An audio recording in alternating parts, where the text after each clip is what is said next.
in Panchakarma, first we will look the body types. And in the body type, as you know, we have these three body types, Vata, Pitta and Kapha. But we will look within the body type how the masculine energy and the feminine energy play there. What I'm referring here is, for a woman, if due to circumstances, survival situations, if she had to project, emphasize the masculine energy, which is not her original thing, but for the time being, for survival, she's pushing it too much, then of course it got a stressful consequence. So for a man, again, due to some reason when the man cannot project, express the masculinity, which means he's retreating, surrendering, or becoming, using more, not using the word becoming feminine, but retreating, which is actually for the man feel like not masculine or feel defeated. So in this concept, we have to, the Panchakarma is going to enhance who you are, or the real you, the default you. So you become more feminine, that's your, if you're a woman, that's your stronger side, but in some situations you have to use your masculine energy for the moment, which is correct and justified, and for the man it's the same way. Other than that, if it's a prolonged, continuous, chronic scenario, it's there. So in Panchakarma is going to correct these things, and by correcting it, the negative, the neurotransmitters that are responsible for depression and other psychological scenarios start to become less and disappear. That's how we deal with it. Okay, thank you. So over the years we've had some very interesting discussions about relationships, and especially about the masculine and the feminine. How do you successfully create a good balance of the masculine and feminine to enable a relationship to function effectively? When two individuals go to an intimate level, that intimacy can be in multiple levels, multiple dimensions, physical, mental, spiritual, social, a lot of levels. So in that level, the connecting bond is how their masculine and feminine energy is playing or interacting there. So in some situation, a woman going to be masculine and the man coordinating, responding to it and turning into a woman, or vice versa in that level. So it's basically like in a pure sense, between two individuals, it's like a beautiful dance, where the masculine and feminine sides start to interchange and everything. So when you're talking about a successful, the word I prefer is on the moment, how deeply you connect. I think I connect the word success to how deeply you connect that moment.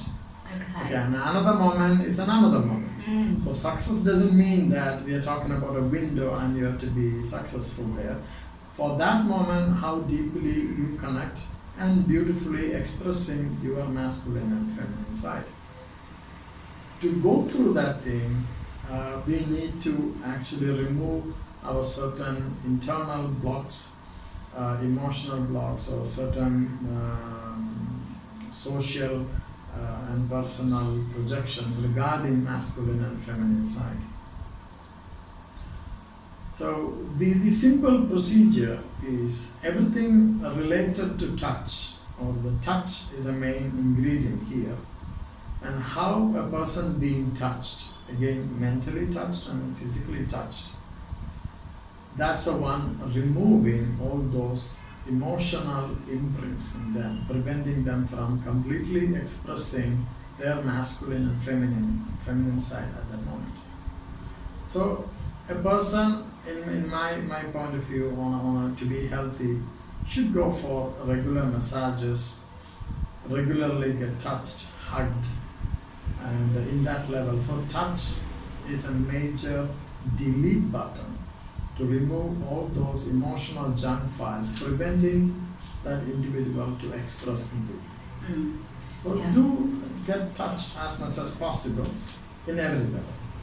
So there's no overload here. And that increases the oxytocin levels in our Yeah, body. it give all those calming chemicals and other things. Of course, I mean, you're dealing with the people you are comfortable with, but touch is a major serotonin, melatonin, endorphin. It enhances the thing in that beautiful environment. Then it expands your intimacy to another level. That is a marker of success, to go more deeper and deeper there. Yeah. So many people struggle with successful relationships, and I just want to kind of try and expand a little bit on the masculine and feminine, and like how important is that within a relationship? Because in today's society we have so many women that are self-sufficient and women that do everything. They provide for themselves, they go out to work, they're the breadwinners, and that can create an imbalance. Many women are working in a masculine kind of a male-orientated workforce, so they develop masculine traits. So I think naturally they become more masculine, and sometimes it can take away the femininity and it can have a negative effect on their relationships. Can you expand on this? It's a big complex subject. So I think I try to explain little by little within my what I'm trying to say in my feeling and knowledge and experiences. In the current job climate and everything, everybody know a woman is a multitasker and know things how to manage it in a different, softer way. So I think they prefer a female employee more than a male employee. It is because of the convenience of the management. And I think, I am not allowed to say in that way, but still they prefer an unmarried woman because she will give all her thing to the institution. The moment she married, her loyalty changed and a lot of things there. But anyway, it's a subject, I don't want to go there. But the point is, so in that environment where men start to do things in another environment, it's a masculine environment where it's like a competition, hierarchy, testosterone-based interactions. So the current environments are a little bit restrictive for a man, and it's natural that more and more when men are actually out of the job forces. So women are getting more jobs because of a lot of these factors, I think. Because of this thing, I don't think that will make a woman masculine. Because a woman is running a house. A house is a business itself. It needs a system, structure, fiscal management, and so on. But the issue is the man living there, how that man accommodating that feminine energy of the woman, taking over and respecting it. That's the issue here. So other than that, I don't think a woman working, become a breadwinner, getting more salary than a man is an issue. But it is a man's issue, how his competition, he feel like I should be the breadwinner. So these are like a deeper male sensitivities playing here. So this is how I see this part there. So then it comes to a woman to see the men feel like a little bit defeated here or something like that. Even if he don't feel defeated, he respect his wife, she's smart, she's getting more paycheck, bigger paycheck than me in that sense. So I think it is that individual adjustment between two individuals. And on a deeper level, these things shouldn't affect their intimacy. If this is affecting their intimacy by these reasons, then these are social interferences and job, social and paycheck interferences affecting the whole thing.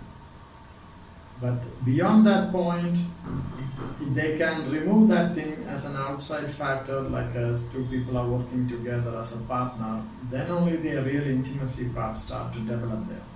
So I really personally don't think that a woman become a breadwinner, get a more paycheck, will not make her masculine. Actually, that make her more into a matriarchal style management, like a matriarchal management in that level, than adopting a masculinity there. This is how I see it. What are feminine qualities for a woman?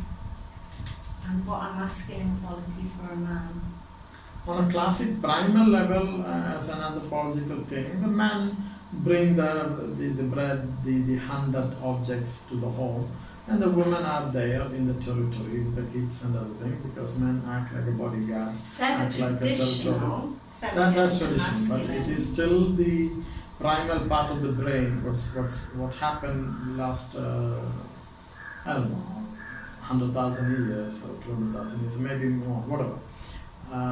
So now in our new reality, in the last after industrial revolution, in the last 200 years later, in this window, I think we have to take that primal part of the brain, how the feeling is, and override with a fine intellectual sensitivity. Of course, the primal part is where it being based on. It will be always there. You cannot reject it. You cannot hide from it.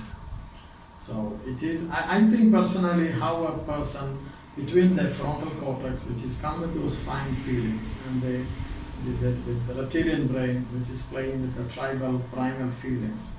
Every individual, man and woman, go through this constant conflict from the evolved brain in the frontal cortex and the primal territorial thing there. So how an individual balance between these two things, then only they can connect to the other person.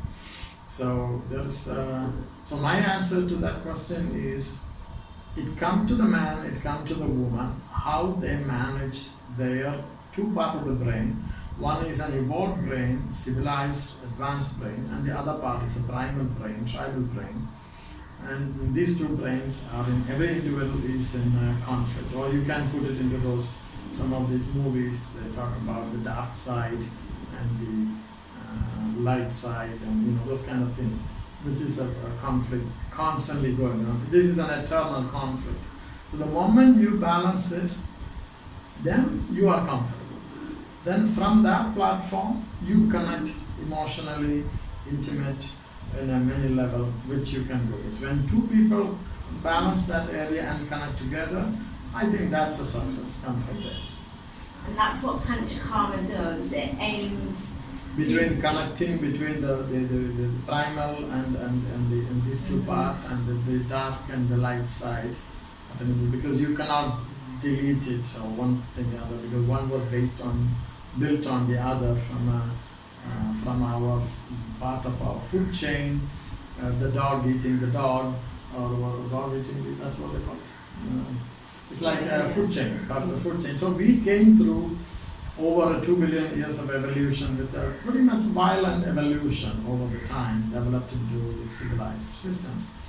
So, but still that violent transition, we call violent because it looked violent. Every interaction in a primal negative level is actually a rape to steal the genes, and by stealing many genes from collectively develop into an organism. That's how every organism evolved over the time. So then, of course, it turned into a beautiful, come with certain beautiful feelings or climaxing and beautiful moments coming with the intimacy. Before, I think it was almost like a conquer, invasion or an attack between two bacteria and two virus multiplying together, coming to a multicellular to multicellular level. So we came through a process which is still in our memory. Coming to Panchakarma Ayurveda, when we do the Shivadara dripping oil in the forehead, we are actually balancing these two parts in an individual, the dark side and the light side. And how do you manage both? Because it's still there. The most soft, sane person can be also have the other stronger side. Same the other way around. The most complicated person, violent person also have the most gentle side. So it's a thing. So when one side starts to take over, then the anomaly conflicts start. So coming to two individuals, how they conquered their both of the brain, and then after that how they manage to connect with other people. That's how I think the basis of success in an energetic language. Mm-hmm. And Panchakarma helps with that process by getting rid of the excess pitta, etc., etc. But by Panchakarma is actually managing. We cannot stop any of those things. These are primal programs in the human body. Panchakarma remove the excesses, the excess of the primal part, or the excess of the. Even if somebody is too sophisticated, too civilized, or something, it's also kind of a little unnatural. So it's a good blend between. Otherwise they look too sterile, How many times a year do you feel someone should be having the Panchakarma course? These procedures like a constant correction, because the elements around you, society around you is constantly imbalance the system. That's why we call it. So Panchakarma is like correcting those constitutional energies we call Vata, Pitta and Kapha. Then of course, after some time, the system try to imbalance you, corrupt the balance. It's a process. This is again, so once a year, or 1 year to 1.5 years is a way to ideally to do it. But some people who cannot do it should do regularly massage, even if all they can do self-massage with oils and other things. So this is still a kind of Panchakarma. And Panchakarma is a different subject with 5 different procedures. So, but it's still the pre-Panchakarma procedure is a massage and other thing to prepare the body for those 5 procedures. So by applying the oils in the body, massaging and everything will always help you to stay balanced, stay correct. Okay. Slightly going off topic, we've spoken before about Panchakarma and fertility, and more specifically age, especially women that are over 40. Many times you've said to me, age is just a number. Can you expand on that a little bit more? Because there's so many women that are in the 40s and they think that their time is up in terms of having a baby. How can Panchakarma help with that process? And do you really feel that age is just a number? Do you think the age is irrelevant when it comes to having children if the body is corrected? No, medically speaking, age got a factor. Age is there. Because the body go through certain changes with age. Sure, like menopause. Yeah, menopause and the hardening, thickening of the walls of the eggs, and hatching of the eggs, the sperm count in a man, mortality. So a lot of factors are there. What we noticed in Panchakarma or in this Ayurvedic procedure is, it's again coming to the masculine and feminine side. Some people come for different treatments, and we are doing Panchakarma for that thing. But that Panchakarma is actually developing their original feminine side for a woman. When they become very feminine, they become naturally more fertile. So then we get a mail, now with my husband I'm pregnant again. I'm pregnant, which is kind of unusual. And so actually we are doing treatment for some other issues and other things. But as a side effect, it corrects your energetic, who you are, either masculine or feminine in that sense. So then automatically the body reset there. So fertility, so it's like we didn't do the treatment for fertility. There's a treatment protocols in Ayurveda for fertility. But even doing Panchakarma, it corrects the male energy, female. For men, it improves the sperm count, motility, all kind of masculine libido and drive and so on. So all these factors start to enhance the fertility, libido, the personal well-being. When these feelings come there, they naturally start to feel young. That itself is an anti-aging feeling. And they look young. They look more vibrant and energetic instead of a tired, old look. So this definitely help, but it doesn't mean that definitely certain situation coming from the age, we can reverse it to an extent, but we cannot stop aging completely. So it depends on the individual condition and the markers of a person. Okay. All right. Thank you. Thank you very much. And yeah, thank you, Dr. Sambhu. Thank you. It's a nice talk, and thank you for having me.